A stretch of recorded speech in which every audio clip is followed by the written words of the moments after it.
प्रिय छात्रों, आज के इस व्याख्यान में मैं आपको गीति काव्य के बारे में जानकारी प्रदान करना चाहूँगा।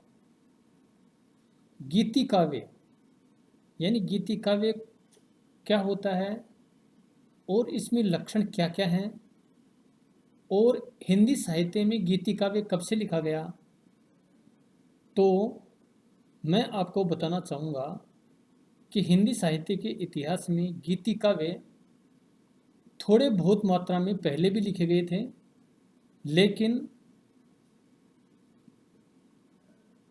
आधुनिक काल में भी गीति काव्य लिखे जा रहे हैं और गीति काव्य में गेयता इसका महत्वपूर्ण गुण होता है कि जिस काव्य को हम गीतों के माध्यम से प्रकट करते हैं और जिसमें गेयता होती है, एक लय होता है, उसको हम गीति काव्य कह सकते हैं। और इसके बारे में गीति की अगर उत्पत्ति देखें तो हमें यह पता चलता है कि हिंदी में गीति शब्द का प्रयोग अंग्रेजी के लैरिक शब्द के पर्याय रूप में किया जाता है। अंग्रेजी के इस लैरिक शब्द की व्युत्पत्ति लायर नाम के वाद्य यंत्र से हुई है। जिन गीतों का गायन लायर नामक वाद्य यंत्रों के सहारे किया जाता था, उन्हें लिरिक नाम से अभिहित किया गया। अंग्रेजी का लायर शब्द ग्रीक भाषा के लूरा शब्द से बना है। लूरा ग्रीक का अत्यंत प्राचीन वाद्य यंत्र था जिसके सहारे गीत गाए जाते थे। इन गीतों को वहाँ लूरिकोस कहा जाता था। अंग्रेजी में आकर लूरिकोस ही लिरिक हो गया था। तो इस प्रकार से गीति शब्द थी, उसकी उत्पत्ति यानी के बारे में मैंने आपको जानकारी दी। और अब मैं बताना चाहूँगा गीति काव्य की विविध परिभाषाएं, यानी हम किन को गीति काव्य कह सकते हैं और उसके संबंध में हिंदी के जो विभिन्न विद्वान हैं, उन विद्वानों ने गीति काव्य के बारे में क्या विचार प्रकट किए हैं। तो सबसे पहले यहाँ पर एक अंग्रेज विद्वान है अर्नेस्ट रिस, वो कहता है कि गीति काव्य उन शब्दों में एक संगीतमय अभिव्यक्ति है जिस पर प्रभविष्णु भाव का अनुशासन रहता है और जो शक्तिशाली संवादी लय के द्वारा सर्वोन्मुक्त रहते हैं। दूसरा विद्वान है हडसन के अनुसार अगर गीति काव्य को व्यक्तिकता की छाप गीति काव्य की अन्यतम कसौटी है, किंतु यह व्यक्ति वैचित्र्य में सीमित न होकर व्यापक मानक भावनाओं तक विस्तृत है, जिससे प्रत्येक पाठक उसमें अभिव्यंजित अनुभूतियों एवं भावनाओं के साथ साथ बंटाने लगता है। लेकिन इन विदेशी विद्वानों ने जो गीति काव्य की विशेषताएं बताई हैं, उसमें कोई स्पष्ट रूप से इसके बारे में कुछ नहीं है। लेकिन हिंदी साहित्य के इतिहास में महादेव वर्मा ने गीति काव्य की एक विशेषता बताई है, जिसके अनुसार महादेव वर्मा ने कहा है कि सुख दुख की भावना वेशमयी अवस्था विशेषकर गिने चुने शब्दों में सवर साधना के उपयुक्त चित्रण कर देना ही गीत है।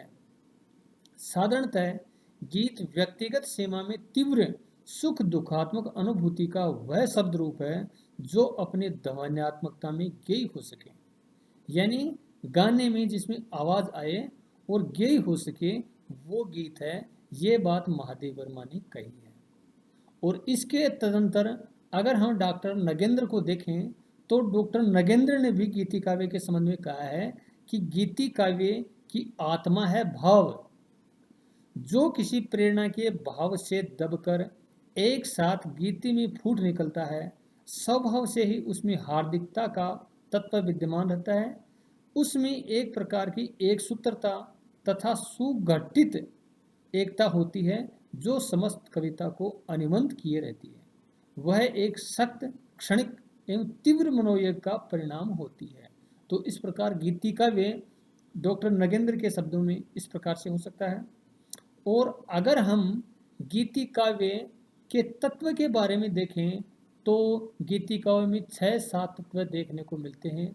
जिस प्रकार से गद्य की जो विधाएं हैं, नाटक है, उपन्यास है, एकांकी है, इसमें जैसे तत्व होते हैं और वो तत्व यानी कहाँ तक सार्थक होते हैं, इसके बारे में जब उनको देखते हैं तो पता चलता है कि गीति काव्य में भी यानी कुछ तत्व होते हैं जिनके बारे में मैं आपको बताऊंगा।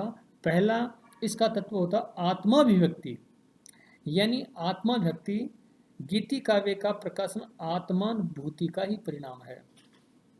अतः उसमें गीतकार की अनुभूति की सहज और निश्चल अभिव्यक्ति होती है।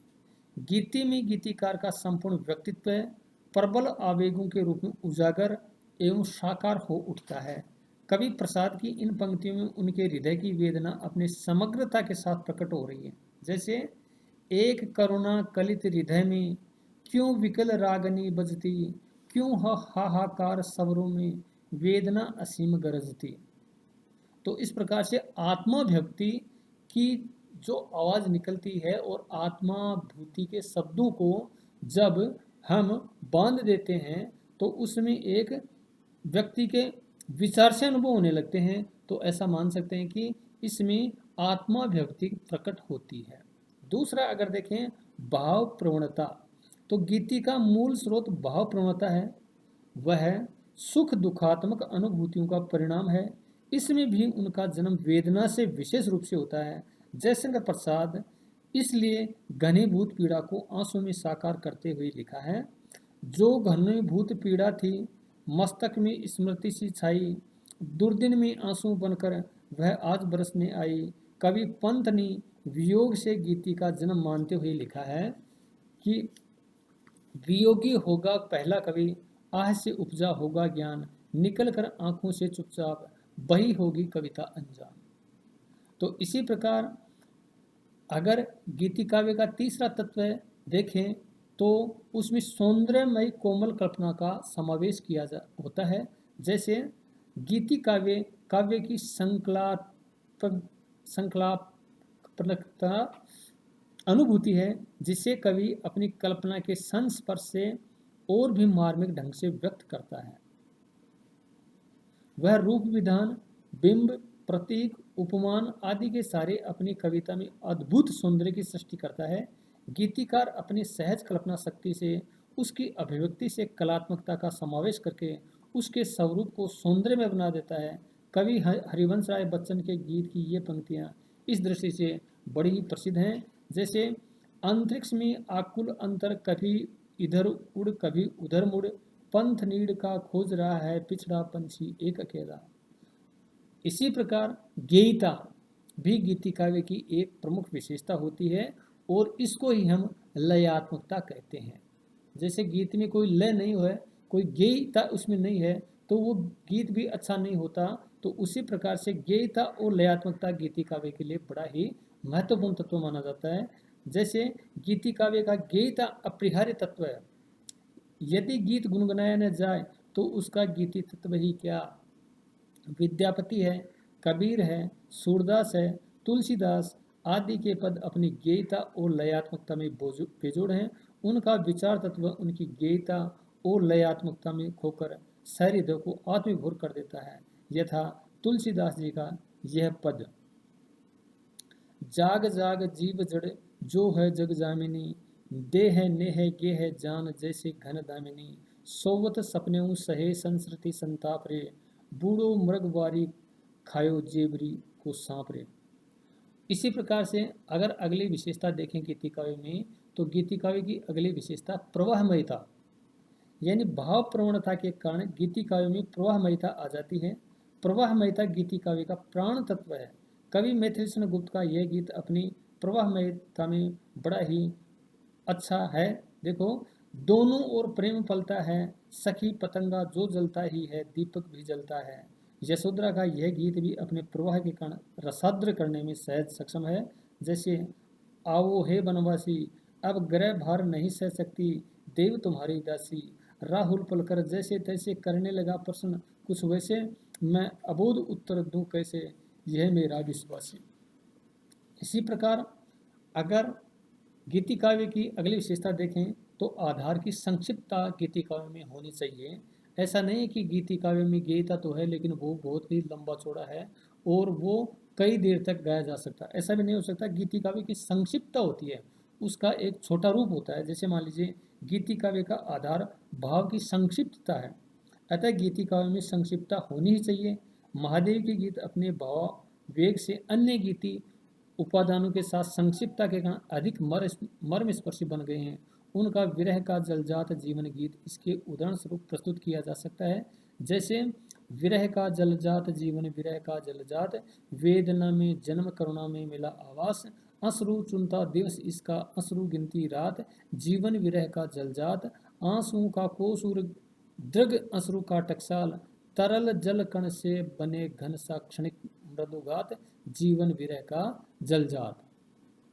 अब गीति काव्य में अगर अगला तत्व देखें तो इसकी एक होती है कोमलकांत सरस पदावली।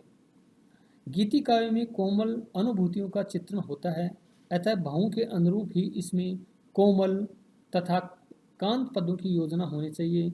इन कोमल भावों की योजना के लिए गीति में प्रसाद गुण तथा माधुर्य गुण को व्यंजित करने वाले वर्णों का चयन होना चाहिए। उदाहरण स्वरूप विद्यापति के निम्नलिखित ये पंक्तियां हैं। नंदक नंदक कदम्बक तरुवर, धीरे धीरे मुरली बजाए, समय संकेत निकेतन बैसल, बेरी बेरी बोली पठार। गीति काव्य के इन्हीं तत्वों को लक्ष्य करके डॉक्टर कृष्णदेव ने गीति काव्य को इन शब्दों में परिभाषित करने का प्रयास किया है। गीति काव्य कवि की व्यक्तिक सुख दुखात्मक तीव्र संकल्पमयी भावानुभूति का कोमल शब्दावली में वह संक्षिप्त उच्छ्वास है जो अपनी ध्वन्यात्मकता में गेय, नादात्मक और संगीतात्मक होता है। तो इस प्रकार से हिंदी साहित्य में जो काव्य रूप हैं, जैसे मान लीजिए महाकाव्य है, खंड काव्य है, मुक्तक काव्य है, गीति काव्य है, तो इसके बारे में काव्य शास्त्र के अंतर्गत बहुत ही अच्छे अच्छे उदाहरण देकर के इसको समझाया गया है। और इसी दृष्टि से गीति काव्य, जैसा कि इसके नाम से पता चलता है कि जिसमें लय हो, गीत गाने की क्षमता हो, जिसको मधुर और सुरीले कंठों से गाया जा सके, वो ही गीत है। तो गीत की जो प्रभावनति होती है, यानी वो प्रभावनति ऐसी होनी चाहिए कि जो उसको सुनने वाले हैं उनको वो गीत अच्छा लगे और इसी के कारण ही वो गीत आगे से आगे बढ़ता चलता है और वो गीत यानी बड़ा ही फेमस होता जाता है। जैसे मैंने आपको उदाहरण देकर के बताए थे कि